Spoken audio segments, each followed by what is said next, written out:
The issue of chemicals in the environment is a story about science, politics, and humanity's relationship with the planet. My name is Chris Hughes, independent scientist, and this is the Chemical Journeys podcast. Join me as we uncover the story of chemicals in the environment through conversations with individuals working in this space. So, let's get started. Hello everyone, and welcome to the Chemical Journeys podcast. Today I'm speaking with Joanna Gavins, who's a professor of English language and literature at the University of Sheffield. Joanna, thanks for joining me. Thanks for having me, Chris. Thanks for inviting me. So we met last year at an event of the Bio-Based and Biodegradable Industry Association, or BBIA, here in the UK. And they were having a meeting of their regulatory network, the BBRegNet, and you were chairing a session at this meeting on the use of language when it comes to sustainability and product marketing. And anyway, we began talking and we got onto the topic of podcasting. And you mentioned that you'd released a podcast about plastic, which I listened to and I really enjoyed. And then more recently, you also published one based on an essay you'd written on the relationship between humans and nature. And again, really interesting. And I'll put the links to those in the show notes. And so I thought it'd be really, really good to invite you onto this podcast to talk about chemicals, have a bit of a dive into that and discussion about the language that we use in chemicals and how that frames how we think about them. So yeah, really excited about this. Not really sure where we'll go with it, but hopefully it'll be fun. So the way I normally start these off is I invite my guests to first give a brief introduction about them, their background and their research interests. So why don't you tell us a bit about yourself, Joanna? Yeah, sure. I'd be happy to, Chris. So I've worked at the University of Sheffield for 25 years now. I'm a linguist. I, in particular, work on cognitive linguistics, which is basically an area of linguistics that looks at how we conceptualize and understand language in everyday settings and how that language reflects how we think as human beings and how we interact with our environment. And in recent years, most of my research has been focused on sustainability issues. So how the kind of language that we produce in day-to-day communication, whether that's written or spoken, can reveal how we think about ourselves as human beings and the environment that we live in, how we interact with each other and with different materials and with the natural world. In particular, I look at how changes to the language that we use can affect human behaviour, so might influence or encourage us to adopt more pro-environmental behaviours. A few years ago, I worked on a big multidisciplinary project called the Many Happy Returns project at the University of Sheffield, where we were basically taking a multidisciplinary approach to trying to solve the problem of single-use plastic pollution. I was working with engineers and chemists and social scientists, just trying to take lots of different approaches to understanding what drives single-use plastic and how we can reduce that consumption in various different ways and encourage reuse in particular. Since then, I've been working, as you say, with the Bio-Based and Biodegradable Industries Association on another multidisciplinary project called BBRegNet, looking at the language that we use around biodegradable and bio-based materials and how changes to that language might encourage further adoption and development of that sector of the circular economy. No, thanks very much for that. I'm super interested in this topic. I think you mentioned there about how it's a multidisciplinary activity, and that's a real hot topic in the area I'm working in now, because we've realised in environmental science that we get hyper-specialised in our little silos. We need to try to make these connections in order to make progress now, even in connecting up to disciplines like toxicology and ecology is a challenge. And so for yourself, being from more of a social sciences background, it must be really interesting and challenging to interact with engineers and natural scientists. I mean, what's overall your kind of experience with that, would you say? Yeah, it's been really positive. Some of the most rewarding, challenging and rewarding work of my career. We've realised, certainly at Sheffield, and I work in Sheffield mainly as part of the Grantham Centre for Sustainable Futures, where we do an awful lot of interdisciplinary and multidisciplinary work. We've realised that most of the environmental problems facing us at the moment aren't just a matter of formulating technological or scientific solutions. They're people problems. So, it's all well and good inventing new technologies, new materials, new processes and systems. But if you can't understand the people who use those systems and you can't communicate with those people and convince them that this new way of doing things is the right way to do things, then there's kind of no point. So it's really important, I think, that we have that human angle always at the heart of sustainability research, and that we're always thinking about the people who are at the heart of everyday interaction with different materials or in different contexts and situations. Mm-hmm. Yeah, and I guess a lot of it is about the decisions that individuals make that kind of stacks up towards some of the problems that we're dealing with in this modern day. I guess that might help us also to paint a bit more of a picture of the kind of work that you're doing. If you spoke a little bit about the work that you've done with the BBIA and in the BB-RegNet, apologies everyone for the acronym soup. I understand that there was a white paper published late last year and a parliamentary event, so it sounds very exciting, so please. It was great. It was a great event, a wonderful kind of culmination of a couple of years of work. We had a discovery phase of the project to begin with, and then our implementation phase, both a year long. And we spent a lot of time kind of consulting with stakeholders and industry and policymakers to make sure that our research was, kind of pursuing directions that they found valuable and useful. And essentially, our aim as a group was to try and assist the development and remove barriers to the further advancement and adoption of bio-based and biodegradable materials. And again, it's really important when you're doing something like that to have all different approaches and perspectives represented, and that you are kind of thinking about the human beings who are interacting with those materials and making key decisions. So I led the communications and market understanding working group on that project, where I was looking at how do we talk about bio-based and biodegradable products, what might be some of the barriers to people's understanding of those products. I was looking at things like labeling, but also kind of standardization of terms, and just how people talk about their interactions with bio-based and biodegradable materials in everyday settings. So really understanding, and not just how policymakers and industry talk about this sector, but how the general public understand it. And actually, what I found was that they don't understand it very much at all. And that's really kind of the big challenge for that sector, is to overcome that lack of understanding and lack of knowledge. And when you say it's sort of lack of understanding, is it that they don't understand the meaning of the terms and how the products that they might choose are different from one another? Or could you sort of flesh that out a bit? Yeah, it's a mixture of things, really. So, I mean, one of the key stumbling blocks is that there are no kind of standard terms that are regulated in any way within the industry itself. So, some people are saying that a particular material is biodegradable, but not defining what that means. There's some crossover between biodegradability and bio-based products, and that causes confusion.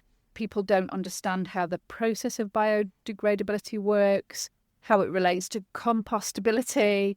When you've got the industry itself using terms and language in conflicting ways, then you can't possibly expect the general public to understand the sorts of products that are being produced and rolled out. So really, it starts with the industry and making sure that everybody within the sector is talking consistently, defining what they mean when they use certain terms, using them clearly.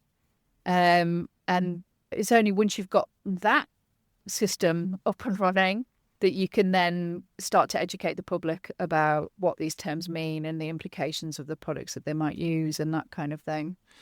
Yes, yeah, because I guess the public in many ways is probably not interested in the technical aspects of what constitutes biodegradable. They just want to know that, that they're getting that benefit in the end, and that has been a bit of a problem with greenwashing in the past as well, right? I know you spoke about greenwashing when we met at that event, because there are these terms being thrown around that sound nice and sound great, but they're not being backed up by anything. Yeah, absolutely. Yeah, and I think there's an awful lot of greenwashing still around. I mean, there's some really good and encouraging regulation against greenwashing too, but there's an awful lot of flexibility in the language that people can use. And as you say, what the public want to know is that they can trust the claims that manufacturers and retailers are making. They don't necessarily want to know what particular chemicals or what particular processes are behind a particular product, but they do want to have some confidence that they're making the right choice in buying that product. Mm-hmm. And the other thing that they really want to know, very clearly and very importantly, is what to do with it when they've finished using it. And those are two separate things, really, two separate forms of communication. One is about educating people about how these products are made and their impact on the environment, and the second one is giving clear instruction.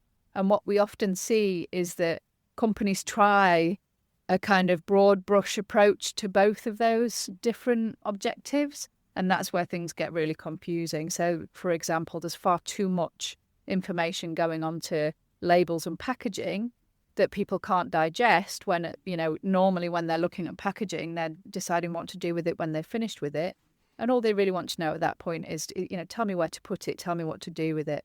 And people are, trying to cram too much information in. It's confusing. People don't know where to look for instruction and that kind of thing. And those bigger stories about kind of this is what our company stands for, this is how we make our products, need to be communicated somewhere else.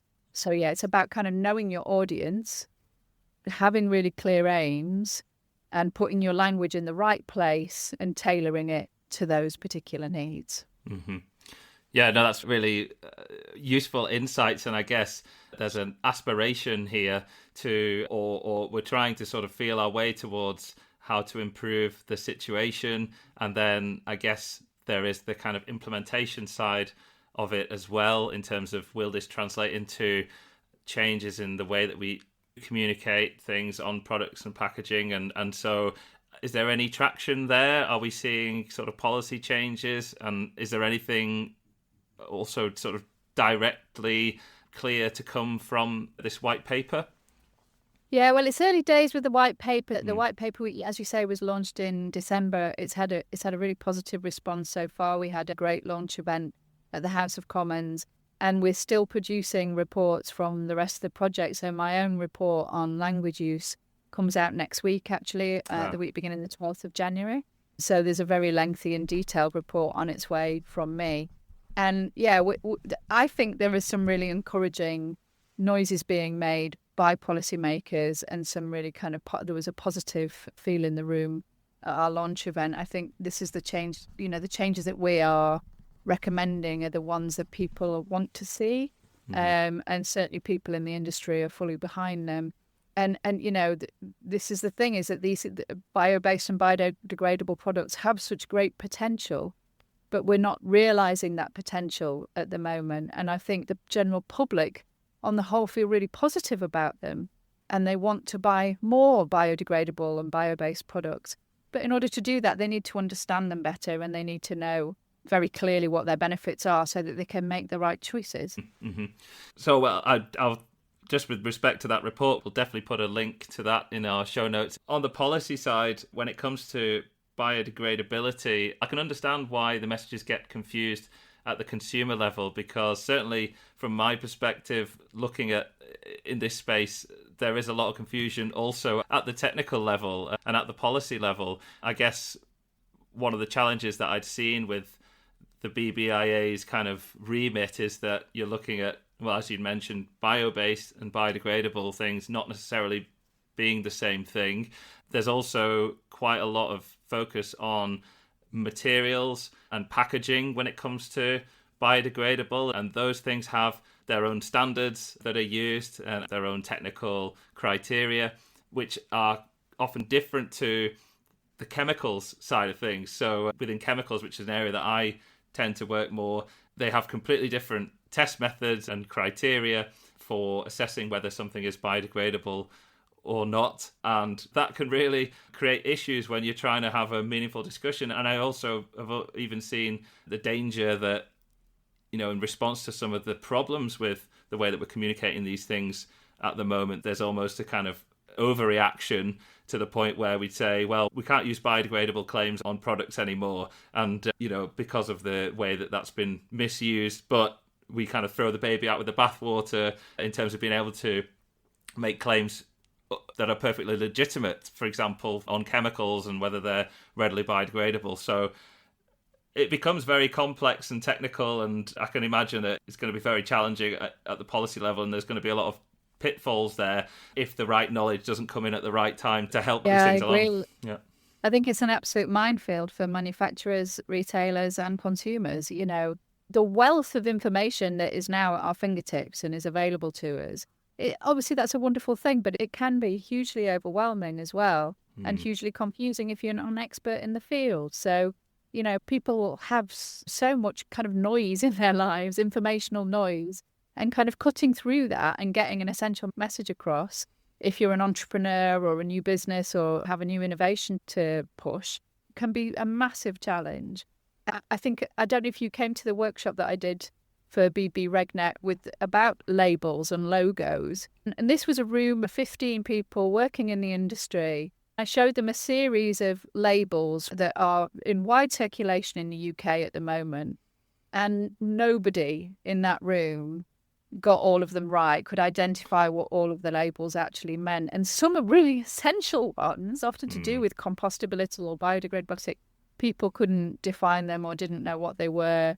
Those are experts and specialists. So if they don't know what these symbols mean, then, what hope has the general public, really?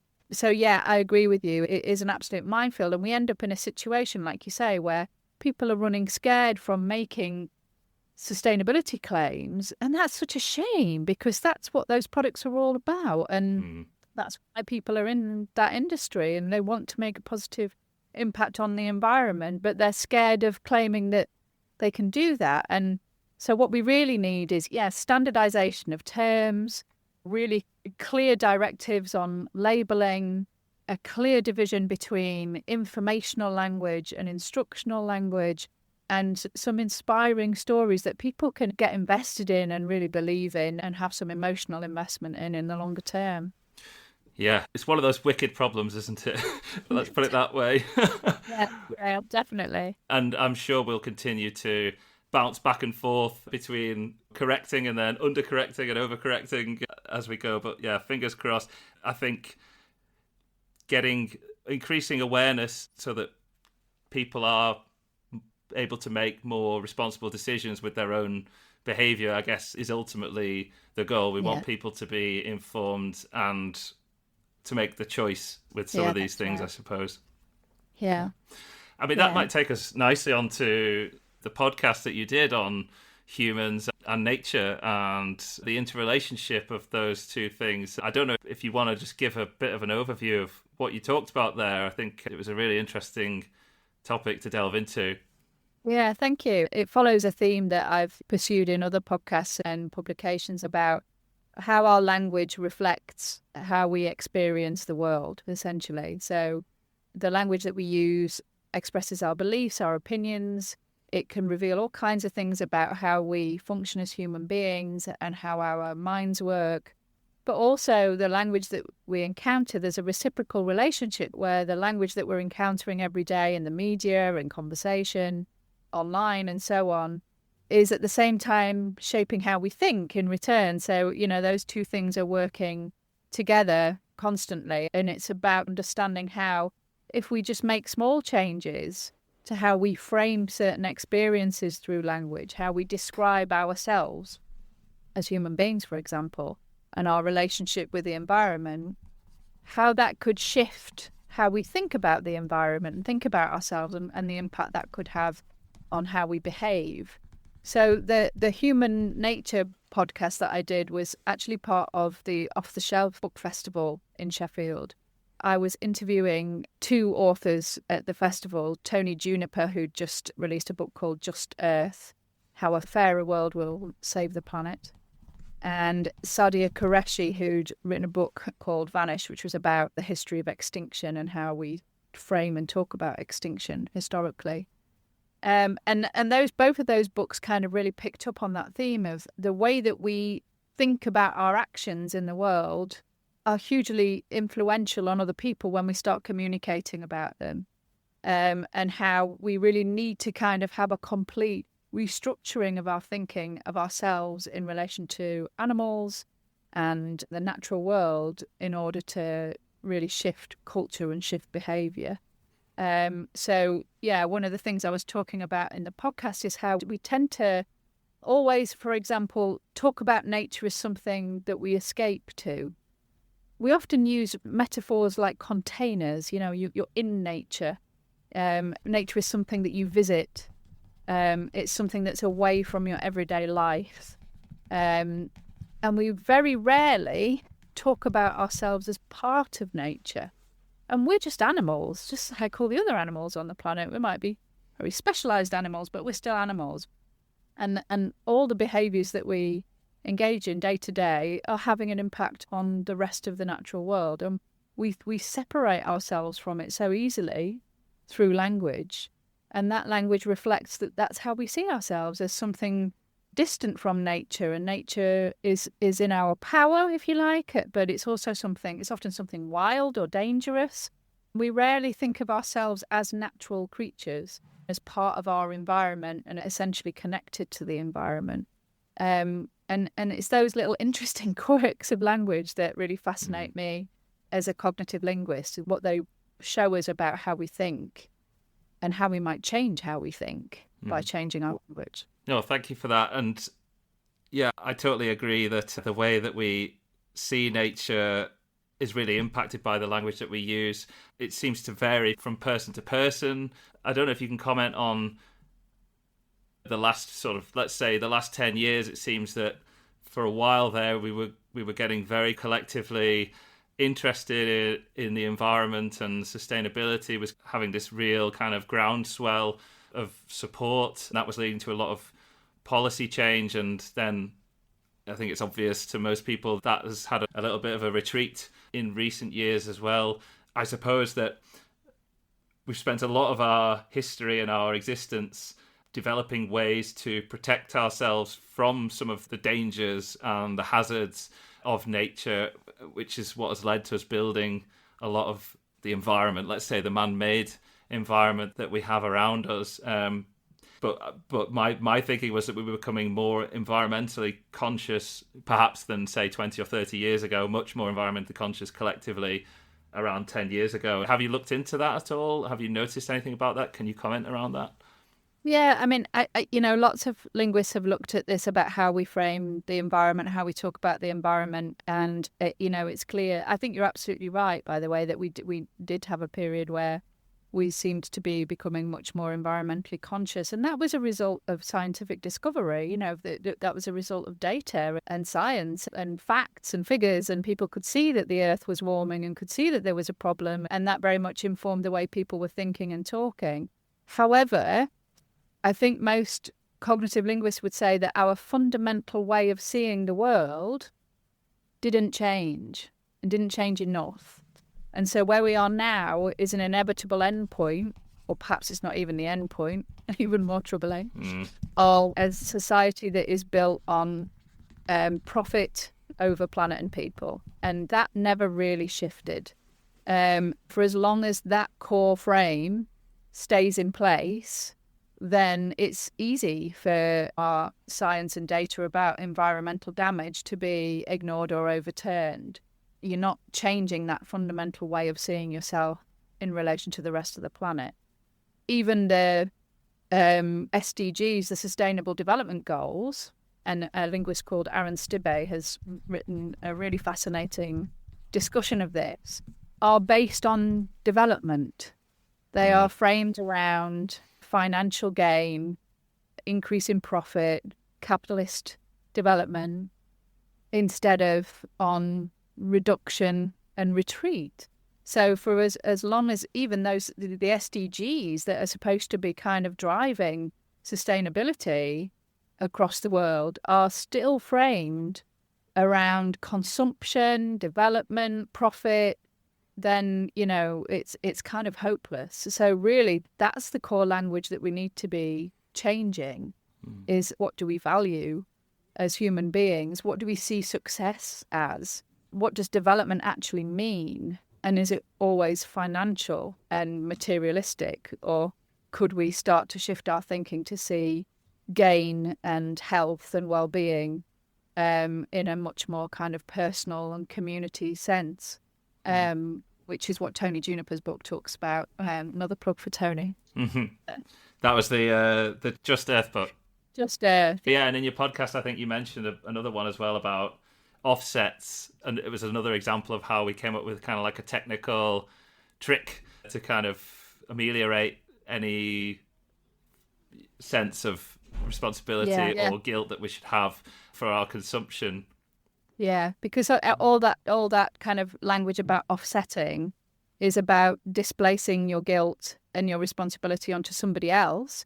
And that somebody else is normally in a community that will be most impacted by climate change, for example, or will be most impacted by poverty. And in the Northern Hemisphere, in the global North, we are constantly finding linguistic tricks to enable us not to have to think about the impact that we're having.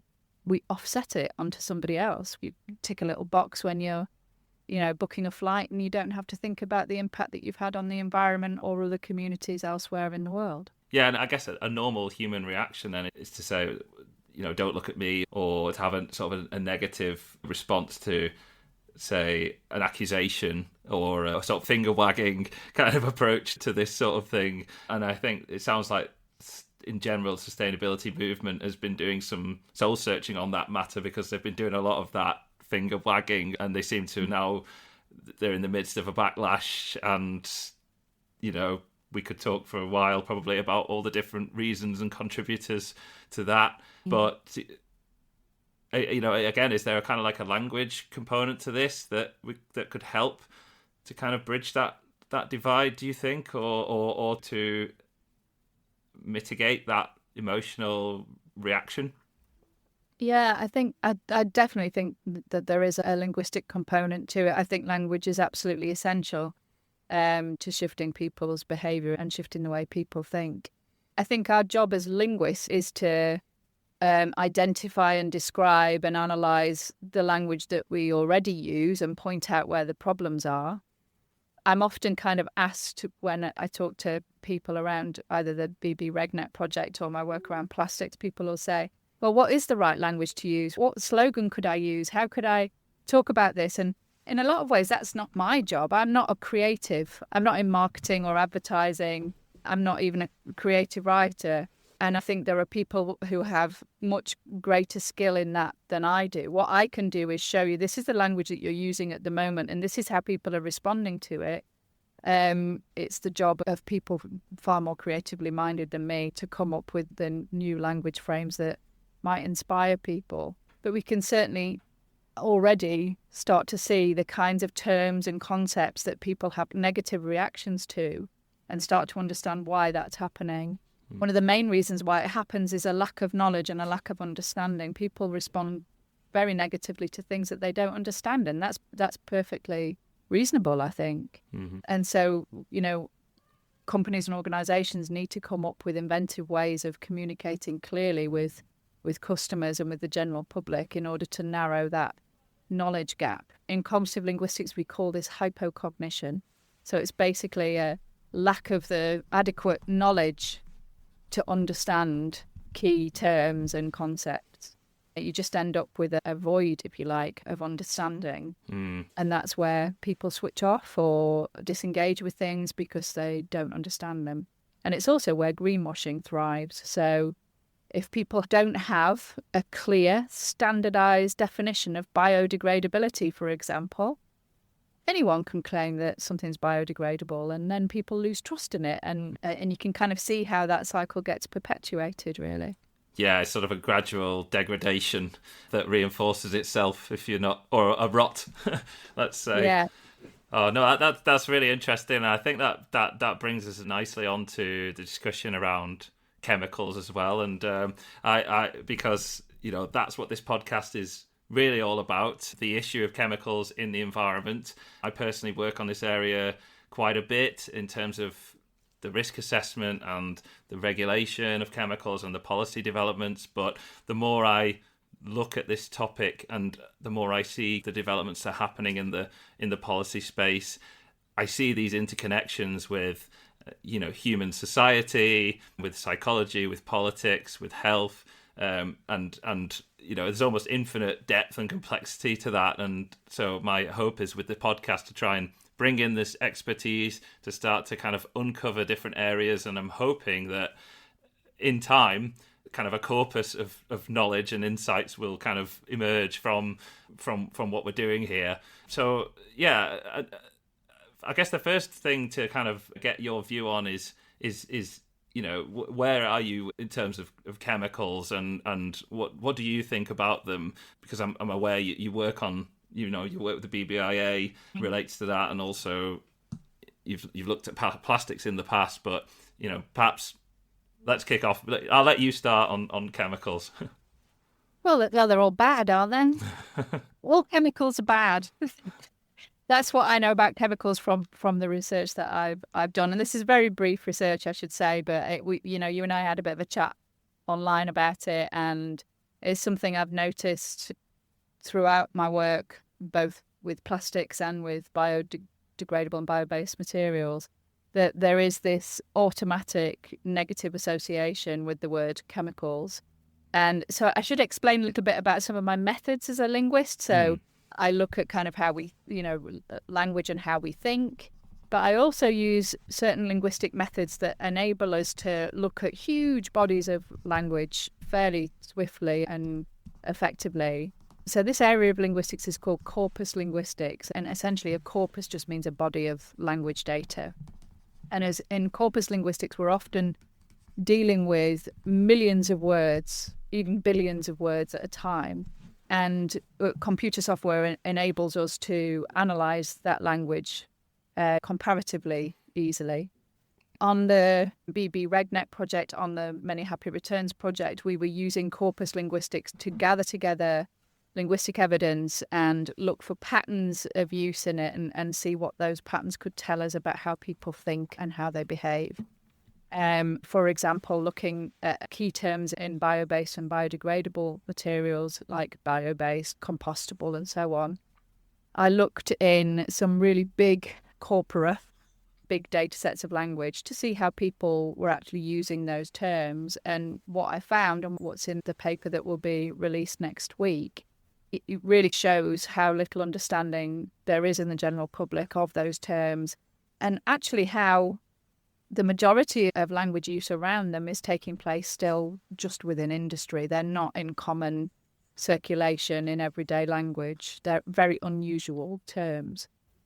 So I used kind of similar methods when you and I got chatting about chemicals. I thought, well, I'll go and have a look at some corpus linguistics and see what I can find about chemicals, because my sense of it is that everybody just thinks they're automatically terrible things and they must be avoided at all costs. And there's no kind of a reflection in our everyday language of the fact that the whole planet is made of chemicals, and chemicals are completely unavoidable in our day-to-day lives. So I went and had a look at two different corpora of language. So the first one that I looked at is the British National Corpus, and this is a data set of more than 100 million words that were gathered from both spoken and written sources between the 1980s and 1993. So it's quite an outdated corpus now, but I thought it would be interesting, and it's an easy corpus to look at, and it does give us kind of quite a big section of time, over more than 10 years of everyday British English language use. So I can use computer software to go and look at that huge data set of language, and it will tell me things like what are the most frequent words in that data set. I can look at individual words and see not just how often they're used, but what other terms and concepts they're used with, what sorts of ideas are they associated with. I can even look at strings of language longer sentences and so on, and get a picture of how they're being used in context, and because how things are positioned grammatically can tell you a lot about how people think about particular concepts. But I just had a really quick look at chemical as a noun in the British National Corpus, and there are 4,830 occurrences of that now, which isn't very many, really, in a corpus of over 100 million words. But what was interesting was seeing what words are used to modify that noun to describe it. And I wonder if you could guess, Chris, what the top hit is. So what word do you think is most often used to describe chemicals? I'd say if it was from today's language, I'd probably say toxic or something like that. Yeah, spot on. Yeah. Yeah.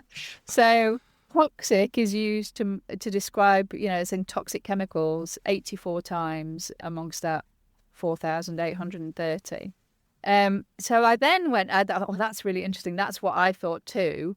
So I then went and looked at an even bigger corpus, and it's much more up to date. So this is the N101021 corpus. This is over 52 billion words that were gathered from the internet between 2020 and 2021. It's an interesting data set because it's massive, but it's also quite a noisy data set. So it's just scraped language from the internet. There's quite a bit of mistakes and noisy data in it.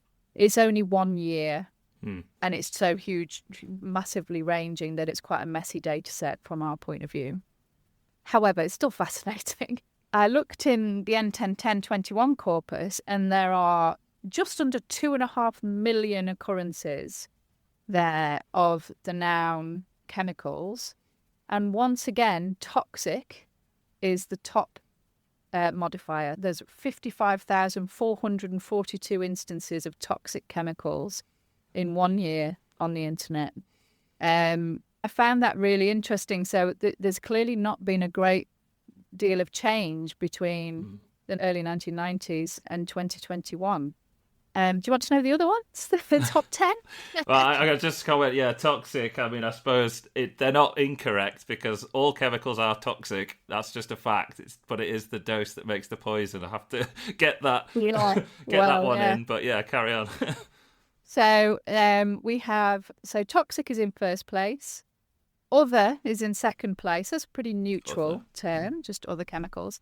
Then we have harmful, hazardous, harsh, dangerous, industrial, certain and many, again, quite neutral, and then synthetic.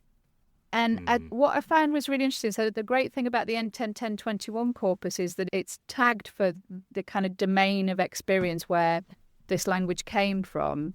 So I can't remember how many tags there are now. I'd have to look it up. But there's things like news, websites, beauty and cosmetics, science and technical writing, home and family. So most of the corpus is organised so you can actually see where is this language being produced.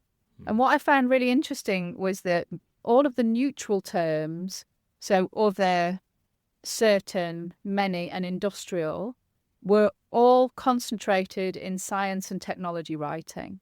So clearly people with expertise, with that bit of wider knowledge, are using much more neutral language to talk about chemicals.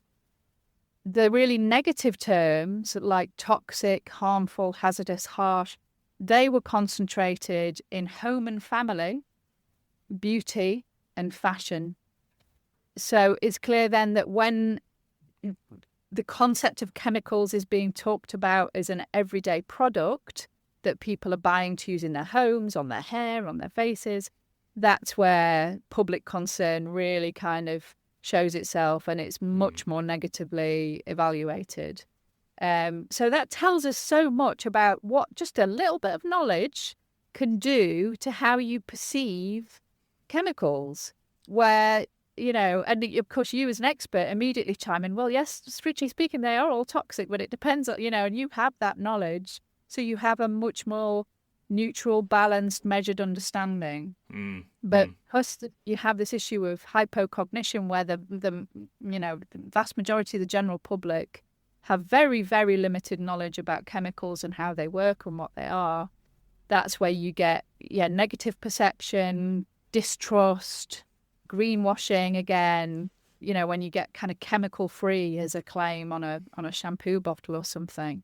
And that stuff's allowed to thrive because people don't know any better and they're already suspicious and already fearful. Yeah, I've definitely noticed that that's where a lot of the fear, well, yeah, there's a real fear component with chemicals, isn't there? Because it is something that's hard to understand. You can't see them. You know that they're out there in the environment. You're afraid that they could cause you harm because you're reading things about them. I wonder if you can comment also. So I've heard it in the past that chemicals is described as it's sort of the Cinderella of environmental concerns, in that, it seems to be the thing that, when people do get engaged with it, they get really, really energized about it, but there is that low level of engagement. And actually, is that also linked to hypocognition, that people just can't get their heads around it, so they can't be bothered and they just get disengaged from it?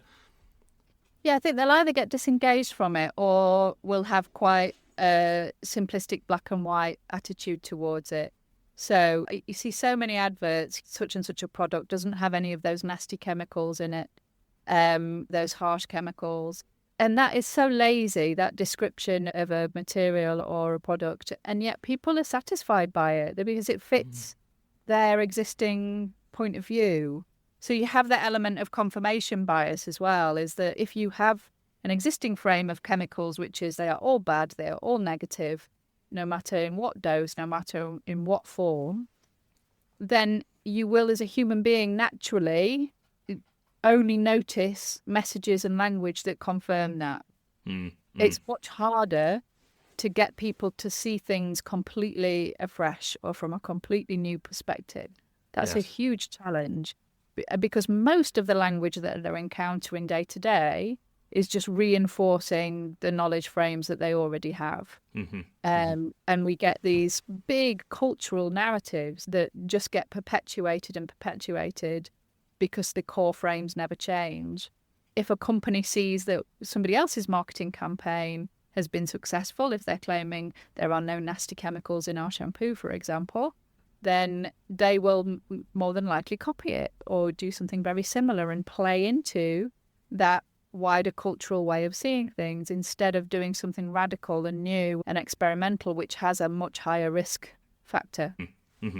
Oh yeah, they take the easy shortcut. So yeah, because people are looking for trusted authorities to point them in the right direction and give them the answer, essentially. But I guess that's how we end up with trust being degraded, and we get a little bit in the situation that we are now, where we don't know whether up is down, and polarized beyond belief. Yeah, we had the same. We came across exactly the same problem when we did our project on plastics, which was people wanting to go plastic free, and that's become such a buzz phrase, and seen such as a positive thing amongst sustainably minded people. But when you actually confront people with the reality of, okay, plastic free, so then take off your jumper, you can take off your glasses, get rid of your laptop, that's plastic too, your smartphone out of the window. And people don't actually have that depth of understanding of the amount of plastic they actually use in their everyday lives and where it can be found. And that, plastic has many different forms and many different uses, and we can interact with it in lots of different ways that aren't necessarily all as disastrous for the environment as throwing away a plastic wrapper, for example. It's that kind of complexity of understanding and knowledge that's the key. But how we achieve that is such a huge challenge. Yes, and I've seen that plastic debate evolve over the last few years, a short amount of time, to kind of absorb the issue of chemicals and sort of become enmeshed with it, because people have started talking about the additives that are used in plastic, because a piece of plastic is not just a polymer, but it's all the additives that you put into it to give it the specific properties. And yeah, there's been a lot of discussion going on about what are these additives, who's keeping track of them, are they being used responsibly, are they causing problems for the environment. So yeah, it's an interesting one because plastic is such a hot topic right now, but you do have these kind of pockets of different opinions that are often very strongly contrasting, but also do seem well-founded and legitimate. So it's a real challenging one to kind of navigate. Yeah, one of the things that we were campaigning quite hard for at the end of Many Happy Returns, and we continue to, is trying to get people to see plastic as a precious earth resource, something that, it's taken a considerable amount of energy and an environmental impact to produce. So now it's out there and it's never going to go away.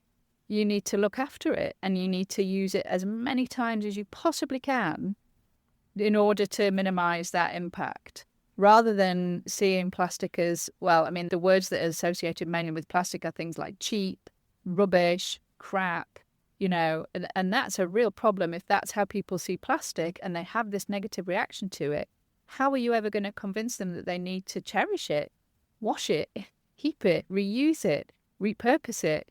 And it's a similar thing with chemicals. So, kind of how can we start talking about chemicals in a way that adds some complexity and a better understanding of what chemicals are, where they come from, how they are used, so that we can improve on that situation where they're simply, all they do is get a negative reaction, and people then either avoid talking about it or make inaccurate claims about it. It's about reframing chemicals as something often essential, something that is part of our kind of everyday lives, and that it requires a nuanced understanding before you can make any judgments about whether they're good or bad. And the current kind of black and white discourse, it's all toxic, it's all harsh, it's all hazardous, isn't helpful. Yeah, and I was thinking about the list of terms that or the words that you gave earlier, and synthetic was the last one I think that you mentioned. And that's often used as a kind of distinguishing aspect in terms of distinguishing a good chemical from a bad chemical, because people say, well, there are not lots of natural chemicals. I mean, everything's made of chemicals, right? So the fact that something's natural doesn't necessarily mean that it's good or that it's safe. And your podcast about the relationship between humans and the environment got me thinking about this, and because the more I think about it, the less of a clear line it is to call something synthetic and therefore, something other, because are they not simply sort of extensions of our tool-making behaviour and our technology that we've developed over time? You can trace this back to the early days where we were perhaps beginning to cook with fire or smelting metal and things like that, right? So imagine if you served a meal to your dinner guests and said, here's your synthetic dinner with all the additives that I put in it. What do you mean by an additive? What do we mean by synthetic? These words become, like you say, kind of lazy shortcuts to just a negative perception. And actually, we need to be framing these things much more carefully to overcome those reactions, I think. Yeah. And in that connectedness to, or being part of the environment, I think we often think about ourselves as almost kind of like closed vessels that kind of move through the world and don't really exchange with it, or want to keep out. We want to keep germs out. We want to keep, anything out that we wouldn't necessarily want. And we don't really realize that we're kind of constantly exchanging, through breathing, through our excretions, through the food and water that we drink. And then even, we're not even a single organism. We have a microbiome that lives on our skin and in our gut and things like that. So, it does become quite a rabbit hole to go down when you start thinking about it. But I think that's part of it as well. People don't see themselves as part of the environment. And so to what extent should we consider the society that we've built, including all of the chemical technology, an extension of ourselves and part of the environment? Yeah, well, we created it. So, it is an extension of us. But you're right that most of the way that we talk about ourselves and our bodies in particular is as closed off containers. That's a really kind of common way of framing our embodied experience in the world, that we are, individual, discrete containers. Things come in, things go out, but you have boundaries and you're cut off from the rest of the world to an extent, and there are good reasons for that, and that's to do with our how we experience the world from when we're babies. We put things in our mouths, we excrete things, and we also see other things around us acting as containers and objects in the same way, and we base our understanding on that. And that's just how we grow up and how we evolve as adults and human beings. But equipping people with a more complex understanding of themselves and their bodies can really challenge that perception, and could be the basis of a new way of talking about our relationship with the environment. Mm-hmm, mm-hmm.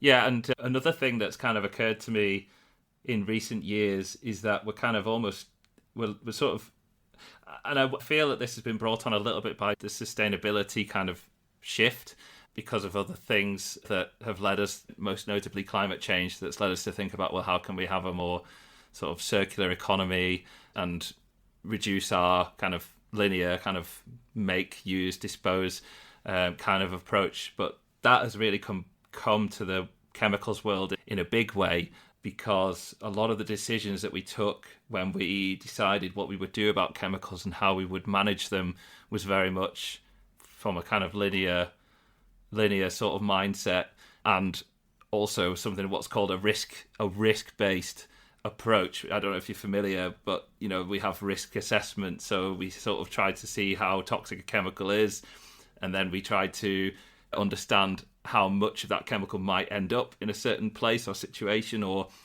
a certain receptor person or an animal, and determine whether one was likely to be higher than the other, and therefore that you might see an effect, a detrimental effect on an ecosystem or on a population. And that was the kind of basis by which we set up the whole game of chemicals. Mm-hmm. And it seems to be almost being sort of a revisiting being triggered, and that perhaps is in part because of an increased public awareness and interest in the environment, because I see things in the media, for instance, where people are kind of outraged that there are chemicals out there, or that chemicals can get into drinking water, but that's something that the experts have, from across industry, government, academia, we've all kind of known, and we've all kind of said, okay, but we're developing, and that's good.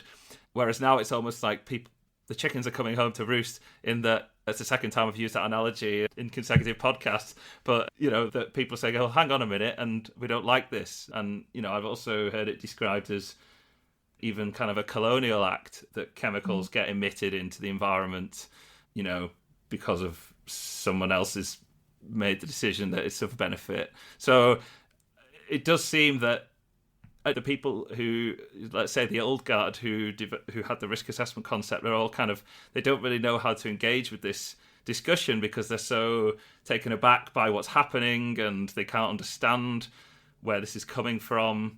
And in some ways it's sort of crept up, and no one's been articulating the precepts for what got us to where we are today.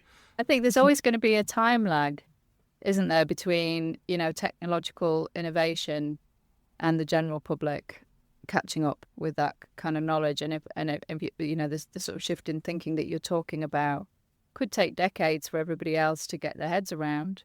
But we need to make sure that we're making an effort to do that. I mean, and people can do it. People can completely shift how they think about their behaviour and how they interact with one another. I mean, you only need to look at how our behaviour changed during COVID, for example, in a pretty short space of time. We radically changed how we behave in communities and individually and environmentally and so on. The same thing happened during wartime, when you think of the kind of reuse, repair, repurpose culture that really flourished during the Second World War. So those changes are possible. It is possible to really shift how people see themselves and how they behave and the choices that they make.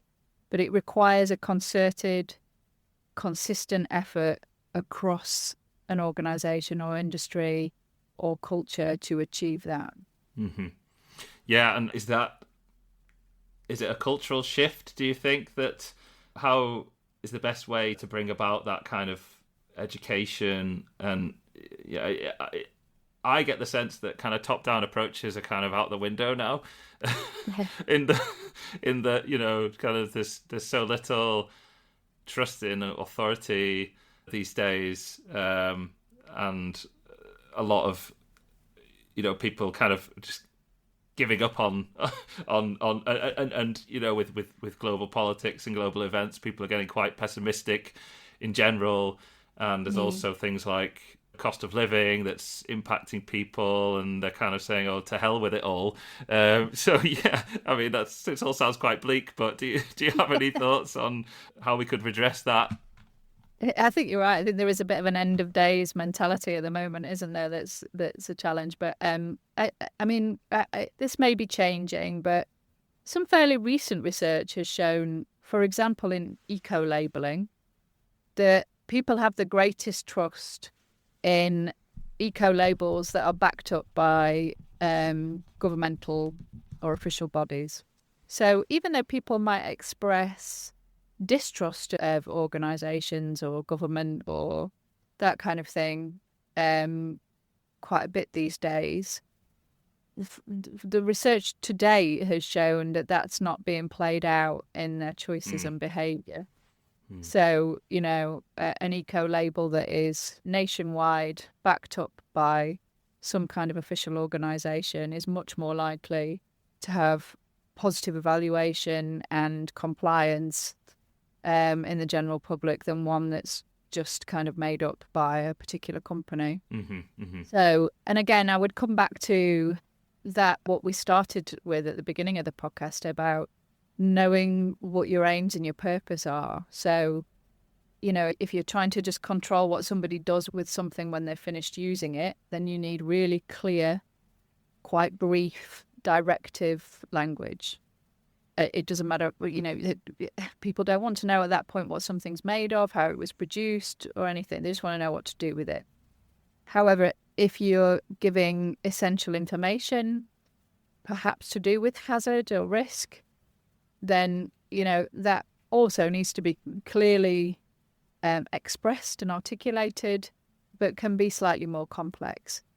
The key thing, I think, in terms of changing mindsets and changing cultures is the much more extended language that we can use in different contexts, like on websites, in marketing campaigns, on social media.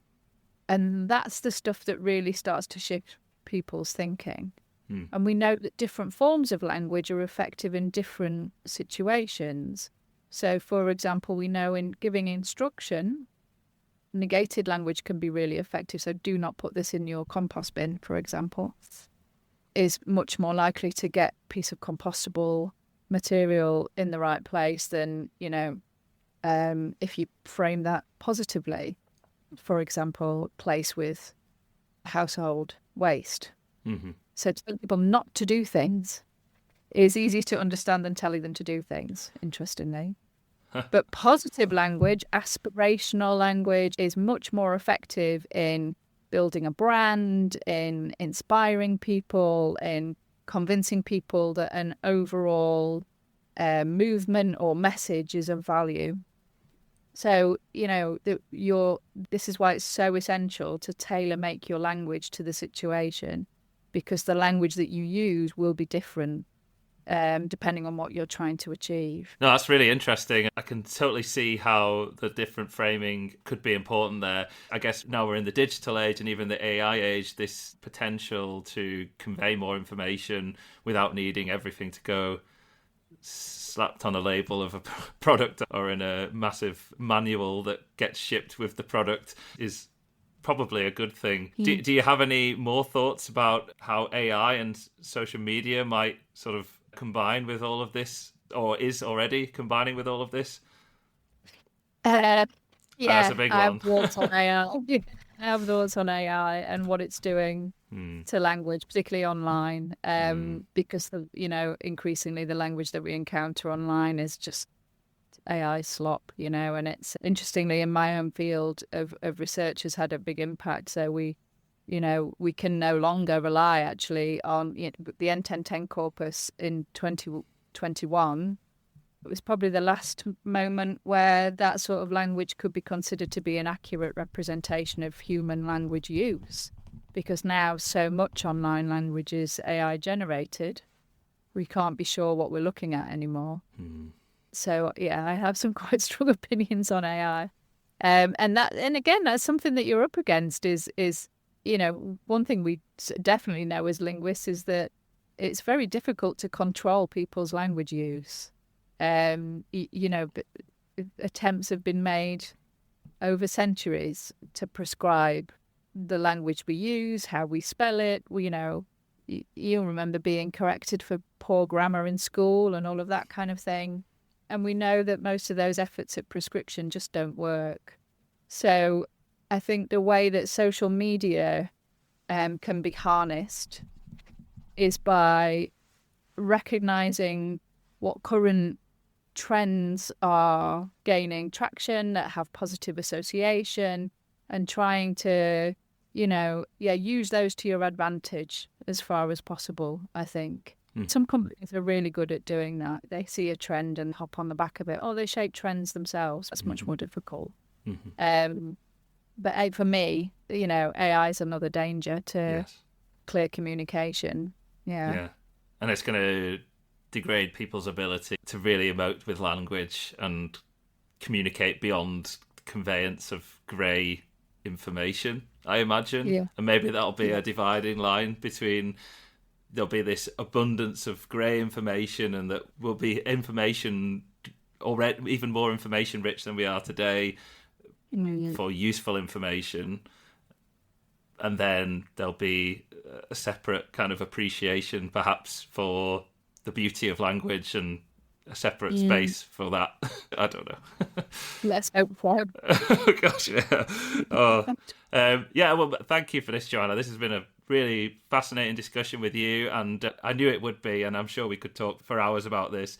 I guess one thing that kind of came to me when we were talking about the use of language and in particular around chemicals is that my sense is that chemicals was one of those areas that kind of bumbled along out of the public eye, and we had all this development and we enjoyed all the benefits of that, but something has happened, and that things are coming under a lot more scrutiny, and also a lot of the old assumptions are either being challenged or have not been adequately communicated to the right people.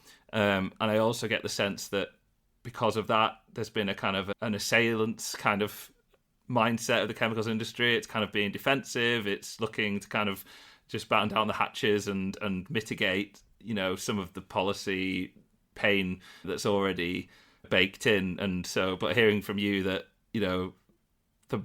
there's a need to kind of motivate people as well, rather than just kind of wag fingers and say, no, you're wrong. Maybe there is an inspiring message in there as well that brings people back to thinking about the benefits of things, or that, perhaps there may be some drawbacks to the direction that we seem to be barreling forward towards. But I'm sure I'll ponder this more after our discussion, and we'll see how things unfold. So with that, Joanna, I just want to thank you. I normally ask 2 rapid fire questions before we close. So the first one is, what is a big goal that you're working towards in the coming months? Oh, okay. Yeah, releasing some training materials for businesses and organizations on how to communicate effectively. It is based very much on bio-based and biodegradable materials, but they should be applicable across lots of different contexts. And I would say as well that the report that's released next week, I'm hoping that your podcast viewers and listeners will find things in there that they can see, apply much more broadly.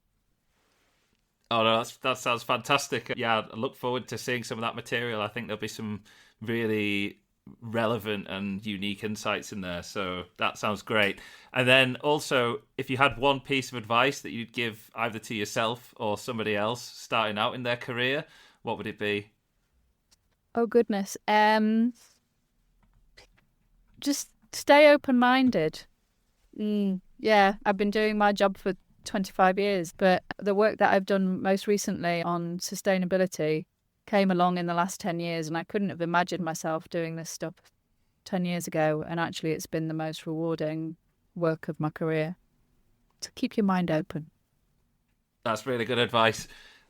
Okay, well, thanks so much, Joanna, and thanks to everybody who's been listening. Your time's really precious, and so I'm really glad that you've spent it with us. If you've enjoyed this, please like, comment, subscribe, and share this episode with people that you work with, your friends and family. If you've enjoyed it, do look back to all the previous episodes of the past year as well, because I hope that you'll find other really interesting conversations and insights in there. So thanks very much, Joanna. Thank you, Chris. Take care.